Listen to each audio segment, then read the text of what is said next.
دوستو آپ میں سے زیادہ تر لوگوں کے دماغ میں کبھی نہ کبھی تو یہ سوال ضرور آیا ہوگا کہ بھائی امریکہ اور اسرائیل کے بیچ رشتہ کیا ہے؟ آخر ان دونوں کے بیچ ایسا کیا کنیکشن ہے کہ جس کی وجہ سے اسرائیل چاہے کہیں بھی ہو، کسی بھی حالت میں ہو، امریکہ ہمیشہ اس کی مدد کے لیے سب سے پہلے پہنچتا ہے؟ چاہے باہری طاقتوں کی طرف سے اسرائیل کے اوپر اٹیک ہو، کوئی اندرونی جھگڑا ہو، یا پھر UN کے اندر دنیا کے باقی دیشوں کی طرف سے اسرائیل کے خلاف لایا گیا کوئی پرستاؤ ہو، ہمیشہ امریکہ ہی وہ اکلوتی ایسی طاقت ہوتا ہے کہ جو اسرائیل اور باقی لوگوں کے بیچ میں دیوار بن کر کھڑا ہو جاتا ہے۔ کبھی بھی اسرائیل کے اوپر کوئی مصیبت آتی ہے تو ایسا محسوس ہوتا ہے کہ مانو وہ مصیبت اسرائیل کے اوپر نہیں بلکہ امریکہ کے اوپر آئی ہے۔ اس کی سب سے بڑی مثال موجودہ وقت میں چل رہی اسرائیل اور فلسطین کے بیچ جنگ بھی ہے، کیونکہ آپ لوگوں نے بھی یہ محسوس کیا ہوگا کہ جب سے ہی یہ جنگ شروع ہوئی ہے تب سے ہی لگاتار خود اسرائیل کی راجنیتی میں بھی اتنی زیادہ ہلچل نہیں ہے کہ جتنی زیادہ ہلچل امریکہ کی راجنیتی میں ہے۔ مئی سن 1948 میں جب فلسطین کے علاقے پر اسرائیل کو قائم کرنے کا اعلان کیا گیا تھا تو جہاں ایک طرف سارے عرب دیشوں نے اس کی مخالفت کی اور جنگ کا اعلان کر دیا، تو وہیں دوسری طرف امریکہ وہ دیش تھا کہ جس نے اسی رات میں ہی اسرائیل کو نہ صرف قبول کیا بلکہ لگاتار اس کی مدد کرنا بھی شروع کر دی تھی۔ تب سے لے کر آج تک لگاتار امریکہ کی طرف سے جو مدد کی گئی ہے وہ لگ بھگ 150 ارب ڈالرز کے قریب بتائی جاتی ہے، اور اس میں سے زیادہ تر حصہ اسرائیل کو ڈیفنس کے فیلڈ میں ہی دیا گیا ہے۔ امریکہ کی طرف سے دی گئی کسی بھی ایک دیش کو یہ ابھی تک کی سب سے بڑی مدد ہے۔ اسرائیل کی طرف سے جب بھی فلسطین کے علاقے میں کسی بھی طرح کا کوئی فوجی ایکشن لیا گیا ہے اس پر ہمیشہ امریکہ نے اپنا سپورٹ ہی ظاہر کیا ہے، اب چاہے دنیا کے باقی دیش اسرائیل کے خلاف ہی کھڑے ہوں۔ ایون 2017 میں تو جب ٹرمپ کی گورنمنٹ تھی تو ٹرمپ نے اسرائیل کا ساتھ دیتے ہوئے اس کے اس فیصلے پر مہر لگا دی تھی کہ جس کے تحت اسرائیل اپنی راجدھانی تل ابیب سے ہٹا کر مشہور ایتہاسک اور مقدس شہر یعنی کہ یروشلم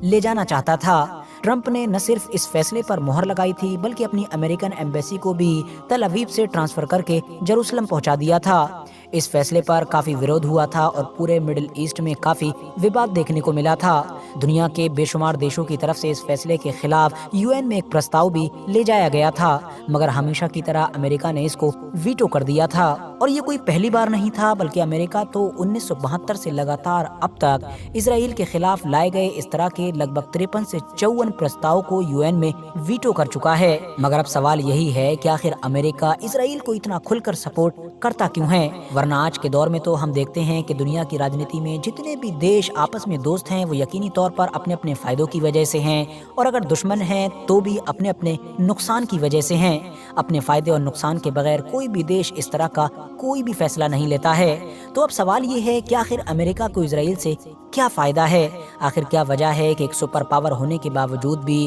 امریکہ کو اسرائیل کی اتنی زیادہ ضرورت ہے؟ تو چلیے اب اپنے ان سارے سوالوں کے جواب بھی جاننے کی کوشش کرتے ہیں۔ دوستو آپ میں سے زیادہ تر لوگوں کو جان کر شاید حیرانی ہو، مگر اگر آپ لوگ اتہاس پر نظر ڈالیں گے تو آپ کو پتہ چلے گا کہ امریکہ ہمیشہ سے ہی اسرائیل کے اتنا زیادہ قریب نہیں تھا اور اتنا کھلا سپورٹر نہیں تھا کہ جتنا آج کے دور میں نظر آتا ہے۔ 1948 میں بھلے ہی امریکہ اسرائیل کو قبول کرنے والا پہلا دیش ہو مگر اس کی پالیسی اس کو لے کر اتنی زیادہ کلیئر نہیں تھی۔ ایون 1956 کی وہ جنگ کہ جو مصر ورسس 3 دیش لڑی گئی تھی اور وہ 3 دیش تھے اسرائیل اور اس کے 2 ساتھی برٹین اور فرانس، تو اس جنگ میں بھی امریکہ ایکٹیو نظر نہیں آیا تھا بلکہ لاسٹ میں تو اس نے ان تینوں دیشوں کو ہی دھمکانا شروع کر دیا تھا۔ ہوا یہ تھا کہ اس دور میں مصر کے جو راشٹرپتی تھے یعنی کہ جمال عبد الناصر، ان کی طرف سے ایک بڑا فیصلہ لیتے ہوئے ان کی یہ جو نہر ہے یعنی کہ سوئس کینال، اس کو نیشنلائز کر دیا گیا تھا۔ بدلے میں اسرائیل نے فرانس اور برٹین کے ساتھ مل کر مصر کے اوپر اٹیک کر دیا تھا۔ قریب تھا کہ اس جنگ میں اس دور کی دنیا کی ایک اور بڑی طاقت یعنی کہ USSR مصر کی طرف سے اسرائیل کے خلاف کود جاتا، مگر اس سے پہلے ہی امریکہ نے جب حالات بگڑتے ہوئے دیکھے تو ان تینوں ہی فوجوں کو دھمکانا شروع کر دیا اور ان کو دھمکی دی کہ اگر یہ تینوں ہی فوجیں مطلب اسرائیل، فرانس اور برٹین پیچھے نہیں ہٹے تو ان کے اوپر سینکشنز لگانا شروع کر دیے جائیں گے۔ نتیجے میں پہلے تو فرانس اور برٹین نے اپنی فوجیں ہٹائیں، بعد میں امریکہ کے ہی دباؤ میں اسرائیل کو بھی اپنی فوج واپس کھینچنی پڑی۔ اس کے علاوہ اس دور میں اسرائیل کی طرف سے خفیہ طور پر اپنے نیوکلیئر پروگرام پر بھی کام شروع کیا گیا تھا اور اس معاملے میں بھی اسرائیل کو امریکہ کی مخالفت جھیلنی پڑی تھی۔ امریکہ کی طرف سے لگاتار اسرائیل کو ٹارگیٹ کیا جاتا تھا، اسی لیے اس دور میں اسرائیل نے اپنے نیوکلیئر پروگرام کے لیے خفیہ طور پر فرانس سے مدد لی تھی۔ مگر دوستو اس کا یہ مطلب بالکل بھی نہیں ہے کہ اس دور میں امریکہ اسرائیل کی مدد کرتا ہی نہیں تھا،